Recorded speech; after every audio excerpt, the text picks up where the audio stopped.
Today, we bring you a story of rising conflict, global tension, and changing world power.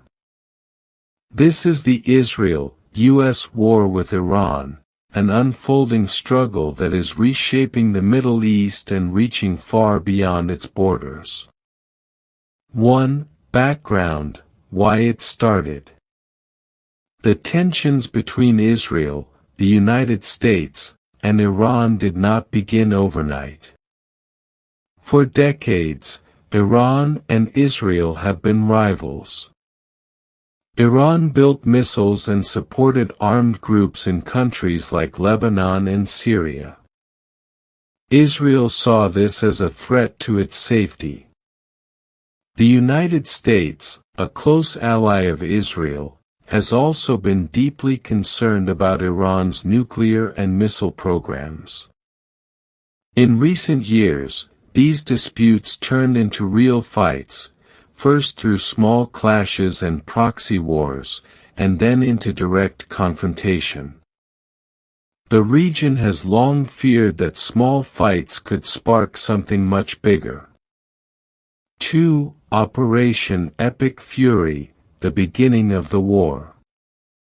On February 28, 2026, the conflict dramatically escalated when Israel and the United States launched a major military offensive against Iran.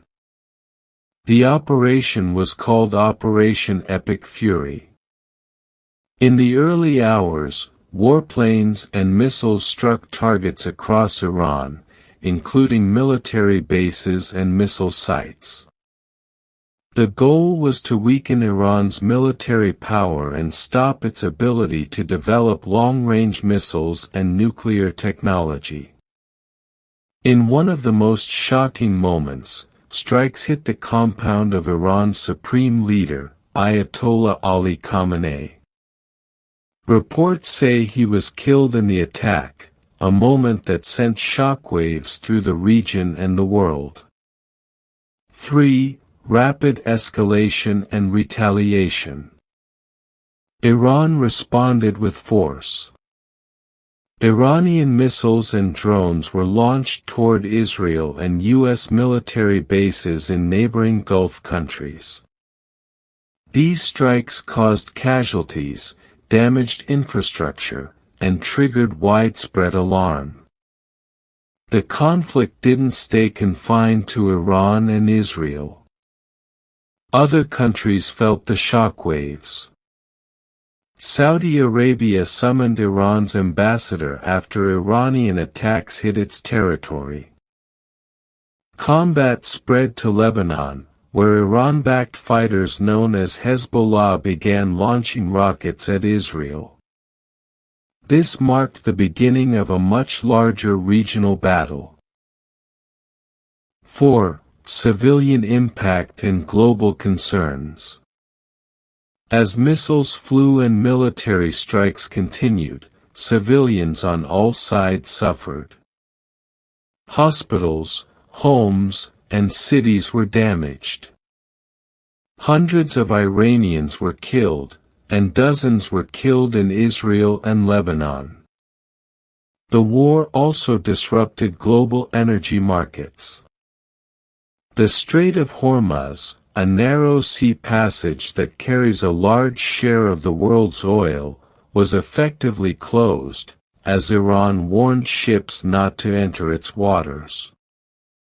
This caused global oil prices to spike and raised fears about economic disruption worldwide.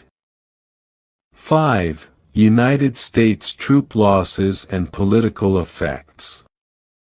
For the first time in this conflict, U.S. service members were killed during military operations near the region, with more injured. This brought the U.S. public's attention sharply to the war and raised questions at home about the cost of military involvement. U.S. leaders have said the campaign could last several weeks, or longer, and that more troops might be sent if needed. President Trump stated that the military operation will continue until our goals are met. 6. Regional allies and tensions. The war affected relationships across the Middle East. Some Gulf states, like the United Arab Emirates and Qatar, were hit by Iranian strikes. Saudi Arabia increased diplomatic pressure. At the same time, countries in Europe expressed concern and urged restraint, worried that the conflict might spiral into an even bigger war.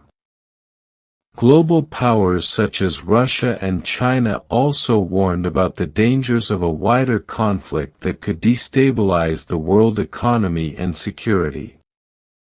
7. What Israel and the U.S. aim to achieve. According to official statements, Israel and the United States have several goals. Stop Iran from developing nuclear weapons. Destroy Iran's long-range missile capabilities. Prevent Iran from supporting militant groups that attack Israel, and the U.S. reduce Iran's military power so it cannot threaten its neighbors. These goals reflect deep strategic interests. But military experts warn that achieving them fully could take a long time. 8. The human cost. War is not only about armies and strategy, it affects real people. Families on all sides have lost loved ones. Refugees have fled cities. Fear and uncertainty now fill many communities across the Middle East and beyond. Humanitarian groups have warned that hospitals and schools might struggle to cope with injuries and displacement.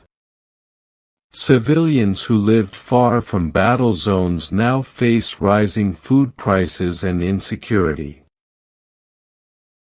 9. The global reaction. Countries around the world have reacted. Some nations called for immediate peace talks. Others criticized the U.S. and Israel for launching the offensive. World markets reacted to higher oil prices and fears of instability. In global capitals, leaders are asking, could this war spread even further? And how will it end? 10. What comes next?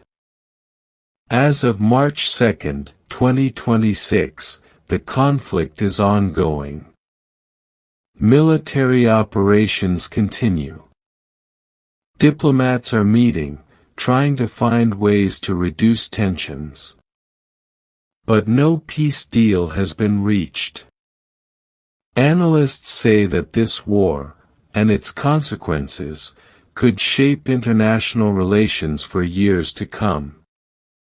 The path ahead remains uncertain. This conflict has reached deep into the hearts of nations and communities. From Tehran to Jerusalem, from Washington to the Gulf states, the world watches and hopes for peace.